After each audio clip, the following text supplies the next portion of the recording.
Alrighty, welcome back to 353. So today we're at the quarter point of the course. So this lecture will be a bit of a more straightforward one, bit of a sigh of relief after learning about processes and all the troubles they bring until we jump into virtual memory and then our brains break again. So when we talk about scheduling, we are talking about just scheduling some type of resources, and there are two broad categories of resources. So there are preemptible resources and non-preemptible resource. The difference between them is a preemptible resource is something that can easily be taken away and used for something else.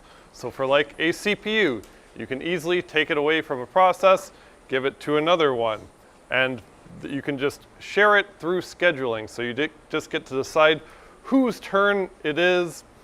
Doesn't matter, no one really owns anything, they just get to share some resource.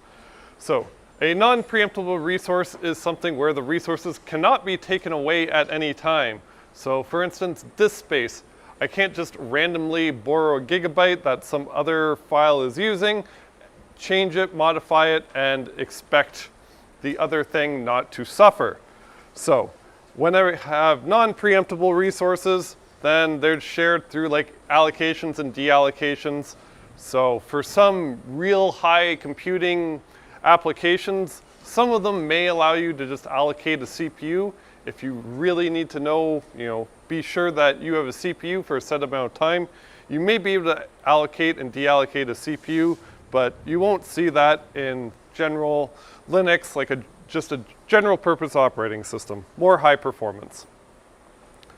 So there are two generic names for these things. So there's a dispatcher and a scheduler, and they are kind of work together. So a dispatcher, that's the low-level mechanism responsible for context switching, which is saving all of the registers and actually restoring them and actually physically doing the work of switching processes specifically for a CPU. The scheduler that we get to talk about today is that high-level policy, so that's deciding which process to run and when. So the scheduler generally runs whenever a process changes state. So first, we can consider non-preemptible processes, so like the cooperative one, or just processes will just run until they are finished, and we can't switch between them. So we'll start off with that world. So process starts, doesn't stop until it completes. So in this case, our only decision we have to make is when a process terminates, we have to decide what one we should run. So preemptive, sometimes you'll see that if you do a uname-v, your kernel, one of the words it might tell you that it's preemptible. So if it says that, it means it can just interrupt processes at any time, take the CPU away from them. At least for ARM, it doesn't say that, but you might see that whenever you do uname-v. The word preempt might be there. That's what it means. So scheduling has some metrics that we care about, and some of them are at odds with the other ones. So one of the most obvious metrics is we want to minimize waiting time and response time. So we don't want to have processes waiting for a long time doing nothing, or have them wait a long time to even start doing something. We also want to maximize CPU utilization. We don't want a CPU core just sitting there not doing anything. If it's available, we want to actually use the cores we have paid for on our machine. So if I have 8 cores, hopefully I'm using all 8 of them if I have enough processes to run. Other things, maximize throughput. So I want to complete as many processes as possible, go as fast as possible. But the thing that might be at odds with that is fairness. So I might want to try to give each process the same percentage of the CPU, which might increase waiting time and response time, but it's more fair to all processes. Yep?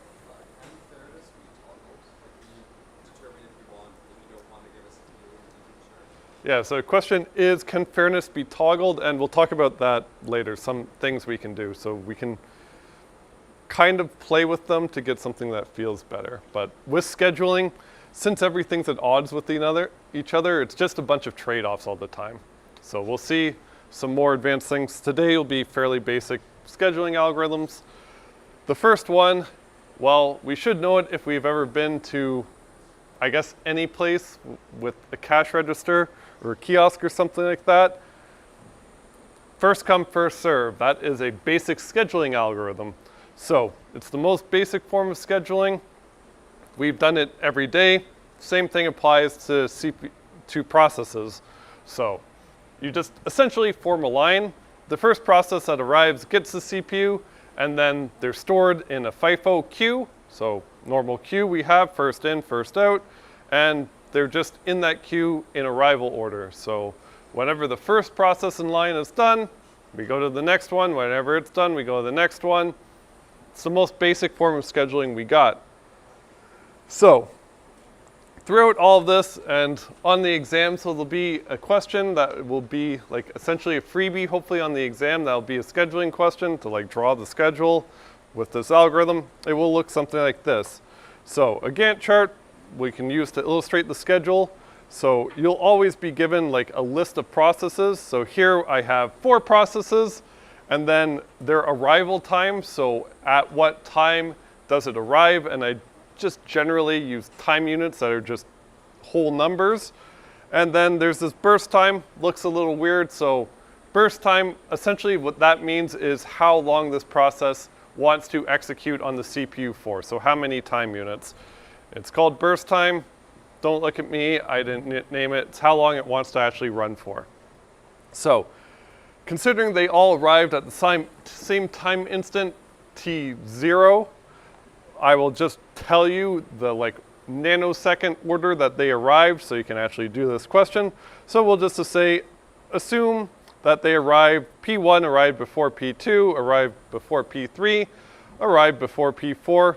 And then in that case, if we have first come, first serve, well, we just run the processes in that order. So our schedule would look like, well, for the first 7 time units, P1 was the first process in line, so we would execute that for 7 time units. So 1, 2, 3, 4, all the way up to 7. Then after it's done, it's terminated, it's done running whatever it was running. Scheduler gets to run again, make a new decision. Since it's first come, first serve, the second process in line was P2, and its burst time, or how long it wants to execute, is 4 time units. So it would execute for its 4 time units. That time 12 or 11, well, we have to decide what's the next process to run. P3 was the next one in line, 1 time unit, and then P4 is the last one in line, so it executes for 4 time units. So one of the questions you'll be asked for scheduling questions, just how to evaluate that, is what is the average waiting time for all the processes? So in this case, nothing tricky. You just figure out the time from the time it arrives to the time it finishes. How long is it waiting around for not executing? So process 1, waiting around for 0 time units before it starts executing because it started executing immediately. P2 arrived at time 0 and then didn't start executing to time 7, so it waited around for 7 time units. P3 waited around for 11, P4 waited around for 12. So average waiting time, not going to be a complicated calculation. 0 plus 7 plus 11 plus 12, all divided by 4. I think it's like 7.5 or something like that. We'll get into more involved ones where I'll go through all the numbers so you have them. So if we just tweak this a little bit and just assume that P3 arrives first, and then P2, then P4, then P1, well, if we do first come, first serve, we execute them in order. So now P3 goes first, based off this order, then P2, then P4, then P1. And now if we calculate the average waiting time, it's substantially different now. So P3 waited around for 0, P2 waited around for 1, P4 waited around for 5, and then P1 waited around for 9. So if we take that average waiting time is like 3.75, which is half of what it was before. So just based off luck, this algorithm just gave us wildly different numbers, so we can probably do better than just relying on blind luck. So that's where the first, if you want to call it an algorithm, comes in. So it is called shortest job first. So it's just a very slight tweak to first come, first serve, is you always pick the process with the shortest burst time first.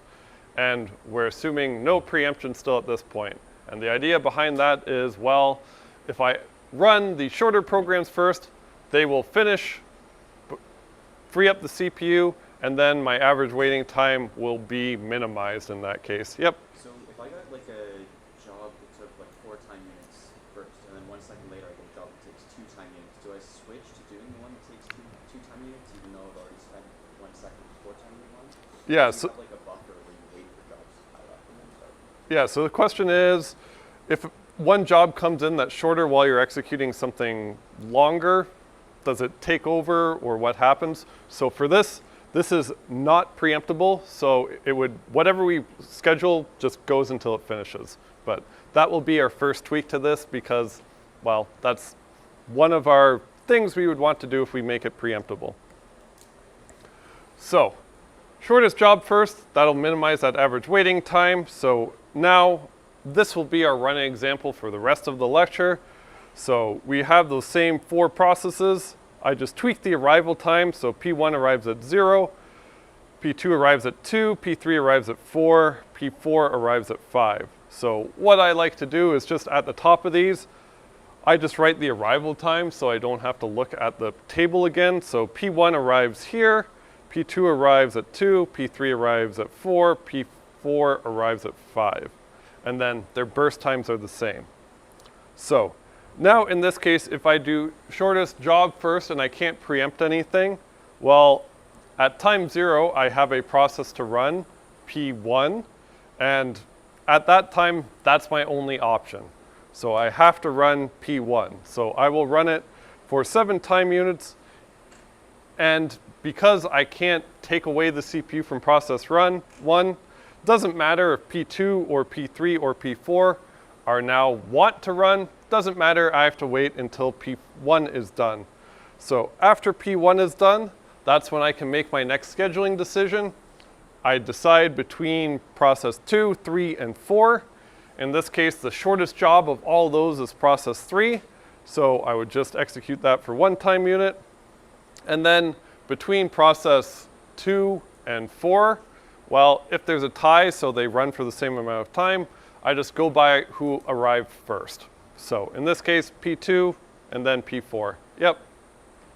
In practice, do we know the burst time of different programs? Yeah, so that's a good comment. In practice, do we know the burst time of these programs? In practice, absolutely not. So this is more of a fundamental thing, so you can run programs and then know how long they execute like after the fact. And then that's how you can evaluate your scheduling. But your scheduling will depend on, how long the process is run for, what they're used for. It gets into a more involved topic that we'll see later. But this, yeah, completely impractical as an algorithm because in practice we won't know how long a process actually runs for. Especially, if you just write your own program, before you execute it, do you have any idea how long it's going to take? No, because it could have an infinite loop or something like that. I've done that lots of times, so you won't really know. But in this, yeah, maybe you can stick an AI in front of it, but it might be wrong. Who knows? You can do whatever you want nowadays. And as we'll see, there's no right answer to any scheduling algorithm. So in this impractical system, if we compute our average waiting time now, well, P1 waited around for 0 time units. P2, well, it waited around for 6 time units, so it started at 8, and it was arrived at 2, so it waited around for 6. P3, well, it arrived at 4 and waited around until 7, so it waited around for 3 time units. And then P4, well, it arrived at 5, started at 12, So it waited around for 12 minus 5, which is 7. So it waited around for 7. So if we do the average waiting time, our average waiting time now is 4. Yay. Hopefully this one's more straightforward than arguing about forking processes and murdering children and all that fun stuff. So, yeah, like I said, not a practical thing to do. So if you know the burst times, well, it's provably optimal at minimizing the average wait time, assuming there's no preemption. But yeah, you don't know the burst times of all the processes. Maybe you can use the past to predict the future, throw AI in it, do whatever. But it also has, even if you could like practically do it for like if you had a magic crystal ball or something like that, still wouldn't be a great thing to do because that algorithm has a problem called starvation, which means that some processes will never execute. So you could consider the fact that, hey, what happens if I have a really long-running process, but I just have a constant stream of very, very short ones? Well, if we just follow the algorithm, there's a case where that long-running process might never execute, and that means it doesn't get fed, if you want to think of it that way. So it doesn't get any of the resources, so you just say it suffers from starvation. So if we have scheduling, we do not want starvation. No one wants starvation. Generally a bad thing to have. But the first tweak we could do to this, so from your comment, is if we have preemptions, well, we could just tweak this a bit and change the algorithm to shortest remaining time first. So the idea behind this is if a new process comes in that has a shorter runtime left, then we would immediately just switch to that and try and do it as quick as possible. So here I'm assuming the minimum execution time is 1 time unit, so I can't interrupt it as like half a time unit into it. So similar to shortest job first, this will also minimize the average waiting time in the preemptible case. So how would that look? So in this case, well, at time 0, same processes. At time 0, we only have P1 to run, so we would run it for 2 time units, and then whenever P2 arrives, then we make a new scheduling decision. So now we have to decide between those processes which one has the shortest remaining time left. So process 1, well, its burst time is 7, and at that point it has executed for 2 time units, so it has 5 time units remaining. And P2 that just arrived, well, it hasn't executed at all. It has 4 time units, so it has the shorter remaining time between the two processes. So I would decide to immediately stop P1 from whatever the hell it was doing and switch immediately to P2. Then I would run P2 for 2 time units, and then, oh no, P3 comes in, my scheduler has to run again. So at this point, P1 has 5 time units remaining, P2 has executed for 2 time units, and its total time is 4. So it has 2 seconds remaining, or 2 time units, I guess. And then P3 that just arrived, well, it only has 1 time unit to execute. So I will just immediately switch to that because now that is my shortest remaining time left. So I would switch to P3, execute it, and then it would be done at time 5 when a new P4 comes in. So now at this point, I have P1 with 5 remaining time units, P2 with 2 remaining time units, and then that P4 has 4 remaining time units. So I would pick P2, it has 2 remaining time units. At time 7, it's done. So the next shortest one is P4, so it would execute for its 4 time units.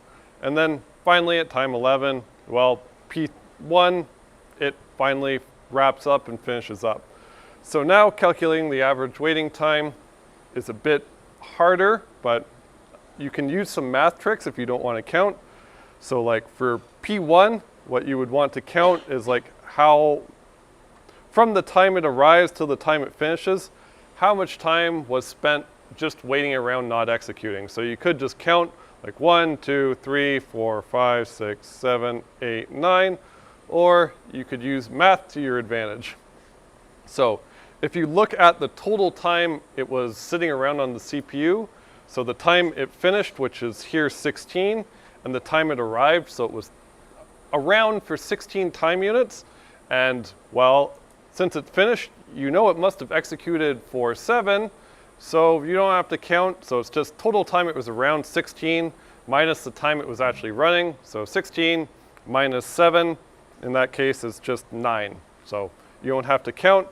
In P1's case, it's not too bad, but P2 switches back and forth. Well, actually P2's not that bad either, it just waited around for 1. P3 waited for absolutely 0, and then P4, well, it waited around for 2 time units because arrived at 5, started executing at 7. So now in our preemptible case, our average waiting time is now 3 instead of 4 when we didn't have preemptions, so it's slightly better. But yeah, so far, these aren't really used in real scheduling. Well, first come, first serve is sometimes used, but the first real algorithm that's actually used is something called round robin. So at this point, we haven't handled fairness at all since it's a trade-off with the other metrics. We've just been trying to minimize the average waiting time, which is both impractical and suffers from starvation. So how round robin works is the operating system divides the execution time into like set time slices. Some textbooks and things want to be fancy and call a time slice a quanta. Go for it if you want. And an individual time slice can be called a quantum. Makes you sound smart, but whatever, it's a time slice. But that's there if you want to call it cool words. It kind of sounds cooler. So all it does, same idea, it maintains a FIFO queue of processes similar to first come, first serve, and it will have preemption. So it will preempt a process if it's still running at the end of its quantum or time slice, and then just re-add it to the back of the queue. So essentially this is, if you have siblings, this is sharing with your siblings. You get 10 minutes on the Nintendo or whatever, they go back. Maybe you're an older sibling, so you always go first or something like that, but idea, everyone gets a turn. So what are some practical considerations determining that quantum length or the length of the time slice? So what happens if my time slice is just gigantic?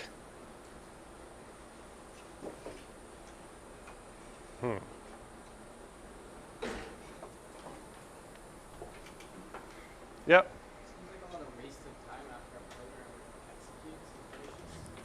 So yeah, one of the answers seems like a lot of wasted time if you have to wait to the end. So if the rule here is if you finish before the time slice is up, you just immediately switch to another process and restart the time slice. So it wouldn't waste that time. Yep. Yeah, it just becomes first come, first serve.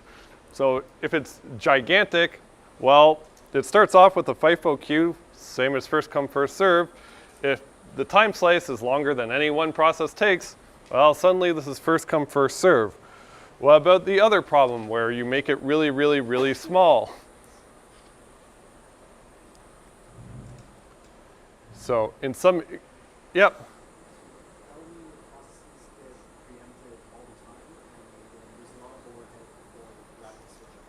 Yeah, they get preempted all the time, and if your time slice is anywhere close to how long it takes to context switch, so remember when we're switching processes, we have to like save a set of registers and restore a set of registers. That takes some amount of time. If the number of times, like if the amount of time you take to just switch is about the same size as like the time slice, say they were equal. Say you took 1 time unit to switch and then your time slice was 1 time unit. Well, suddenly you're wasting half your time just not doing any useful work. You just have overhead, you're just wasting time switching between processes. So generally for this, you want your like time spent context switching to be like 1%-ish or less than 1%, so you don't actually notice it. So if we set it too high, it's first come, first serve, which sucks. If we set it too low, well, then we're just wasting a bunch of time just due to overhead, just switching between the tasks. So there's some trade-off here. So we can go over some examples of just generally with these, you'll be told, here I'll just switch to this, whoops. You'll just be told, hey, here are the processes, here are their arrival times and their burst times, and then you'll be given the quantum length or the time slice, whatever you want to say. So we can do this example with a time slice. So say it's something like 3 time units. So how I like to organize this is, again, at the top, that's where I have my arrival times, and then at the bottom is where I draw my queue. So at time 0, well, if I draw my queue, only P1 is available, it just arrived, so it's the only thing in the queue. So I would go ahead and schedule P1 for 3 time units, or until it has done executed. But in this case, actually, let's just write 1s instead of writing P all the time. So here, I process 1 that executes for its time slice, and then after its time slice, it gets thrown at the end of the queue. But if I were to draw my queue at time 2, P2 arrives, so P2 would go to the front of the queue because there's currently nothing in the queue. So P2 is at the head of the queue. Now at P3, whenever I draw my queue, P1 is finished its time slice. It still has time remaining, so we just throw it at the back of the queue. So my queue would look, whoa, that's an eraser. That's not good. So my queue would look like P2 and then P1. So here, well, at time 3, I would schedule P2 since that's at the front of the queue. So I would schedule it for its 3 time units because it takes 4, so it's not done yet. So now at time 4, P1 would be the front of the queue, so I remove P2 because it's currently running. And then P3 comes in, so it would go behind P1. So now it would look like that. And then at time 5, we have P4, so it would get thrown to the back of the queue. So now my queue looks like P1, P2, P3, P4. Now at time 6, okay, well now P2 is done its time slice, so it's going to be thrown at the back of the queue.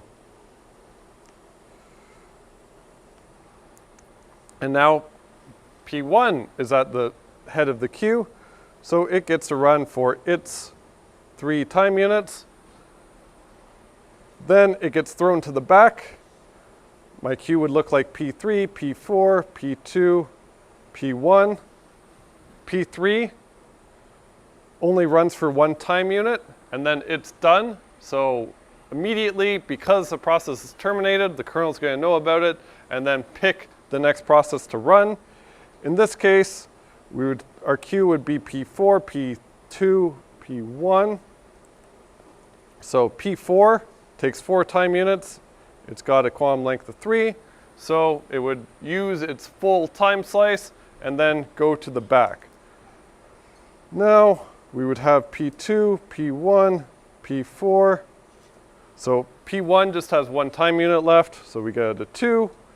Now P1, that's next. It's got a 1. Then P4, it's the only one left, so now it's done. So then we would have to figure out our average waiting. So our average waiting time for P4. So P4, if we want to argue about this, it was sitting around for the entire 16 time units. So it didn't finish until the very end. and it started at the very beginning. So it was sitting around for 16 time units. It took 7 to execute, so by logic, it must have been waiting around for 9 time units. P2, well, it arrived at time 2 here, and it finished at, what's that, 15? So it finished at 14. So in total, P2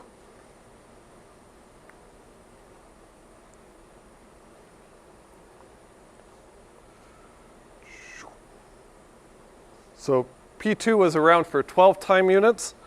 We know that it must have executed for 4 of those, so 12 minus 4 must have been waiting for 8 if I don't want to go ahead and actually just count it up.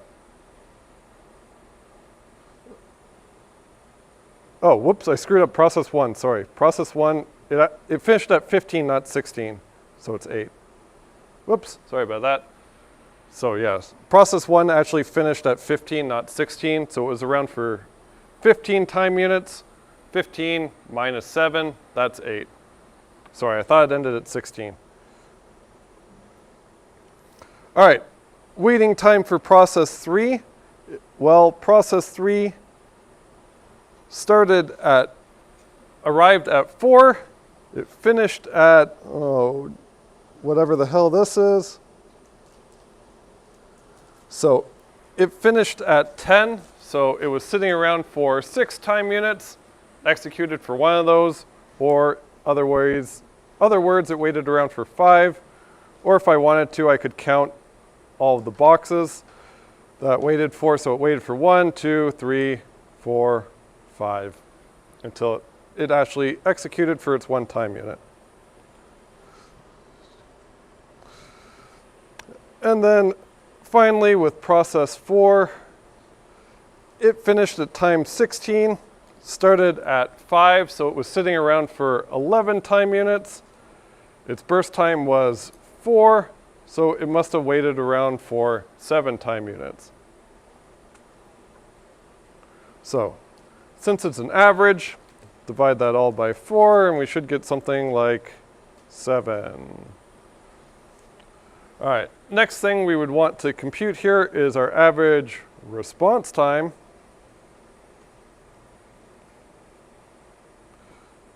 So the response time for a process is just the time it arrived to the time it first got time on the CPU.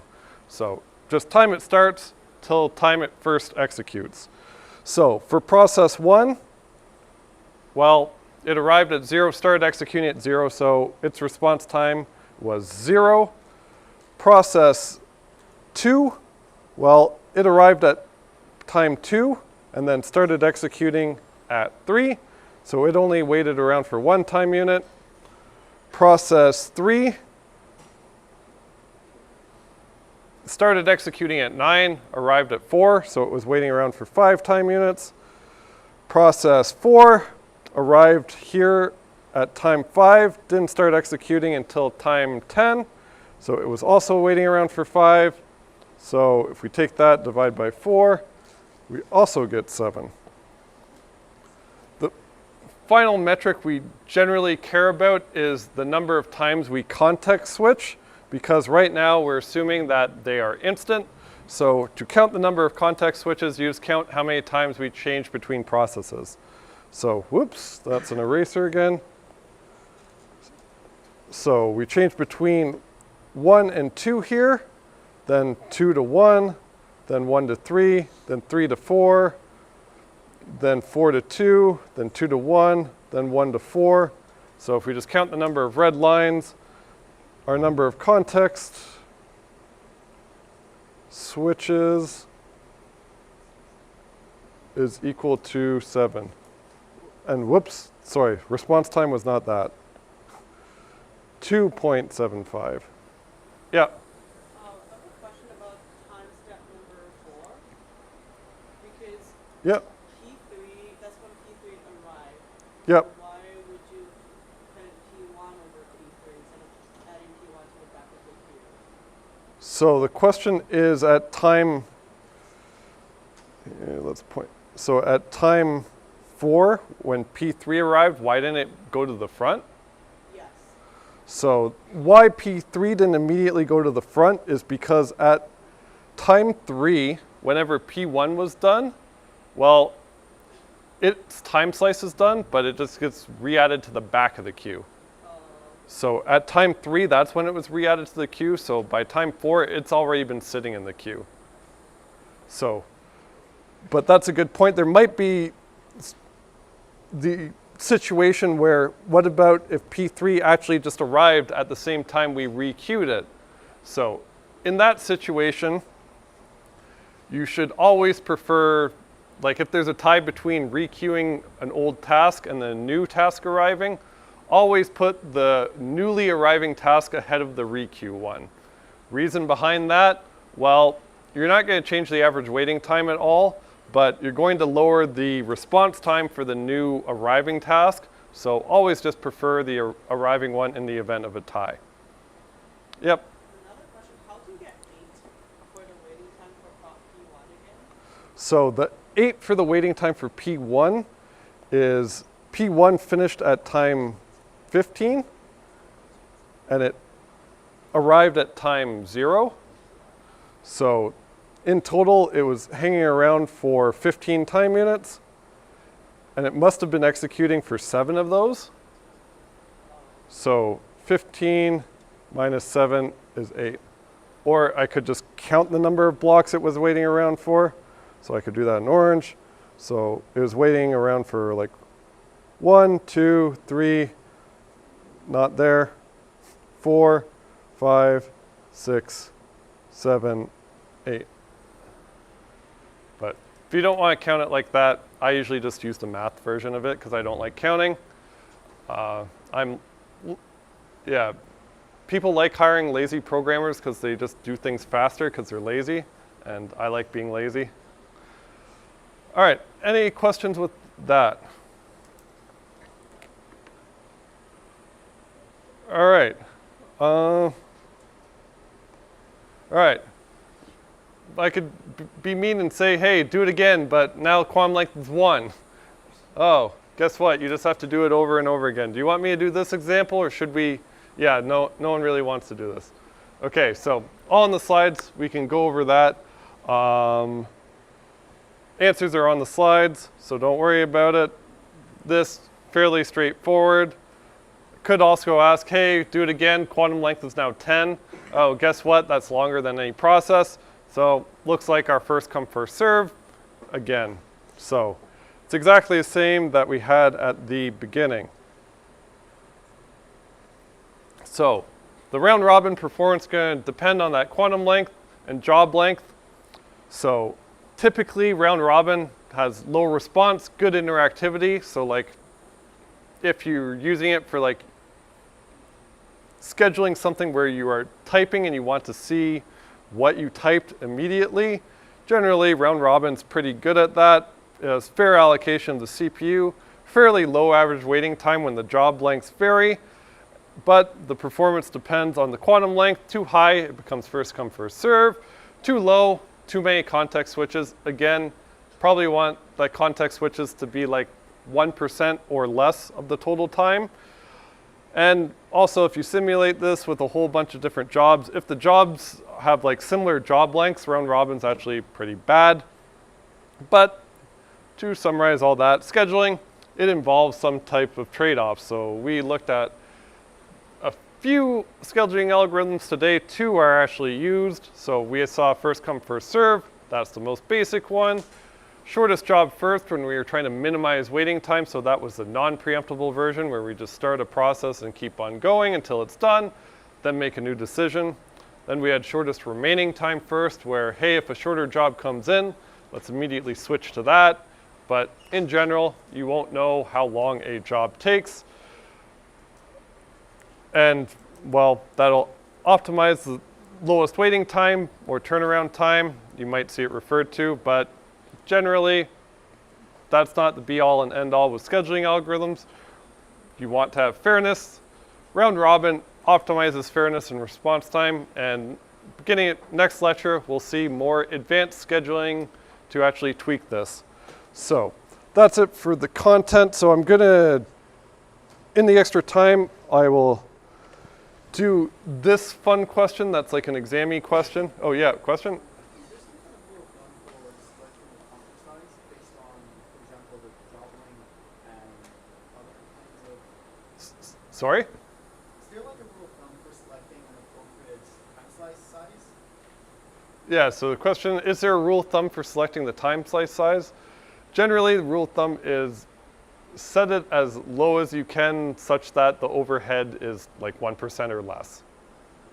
It's generally the way you do round robin, but round robin, typically that's not used for anything that's not like real time or something like that, where you need something predictable. So we'll see what's actually used in the next lecture. But before that, I'll just do this in the spare time because I haven't got around to this. So yeah, some questions on the exam. Well, you don't have a computer or anything, but you should know how processes work. So they might ask something like, hey, this program, does it produce the same output every time it's run? May it produce different outputs when it's run multiple times? Why does the program behave like this? What the hell is going on? This is a fun one. So we have, if we just gloss at it, we have a fork, and then it's in a while loop. So we like when forks are in while loops because that makes our life interesting, and that's why we get paid money for reading crap like this. So if you had something like this and you had to reason about what was going on, well, we can just step through it and then just give names to a process. So let's assume my first process, I'll just creatively call it process 2. I'll give it the process ID of 2 because, well, process 1, that's a useful one, that's defined. So I'll just use the next number. I'll call it process 2. So to keep track of multiple things, I generally just write in the margin wherever some process is. So process 2 would just start executing. It would create, nothing's different than a beginner course. We create a variable called I, assign it the value 2. So in process 2, we got an I equal to 4. So does 4 equal 0? No. So we go into this while loop. Crap. Now our life gets difficult. We immediately fork. So once we fork, we would create a new process called, let's do a new color, called P3. I'll creatively name it. And at the time of the fork, it is a complete copy of its parent. So it would have a variable called I, and it would also have the value 4. The only difference is going to be the return value of the fork. So P3. So what will fork return? What will fork return in process 2? Anyone remember? This ID of the child. In this case, I was creative. I said it was process 3. So fork would just return a 3, right? And in the child fork,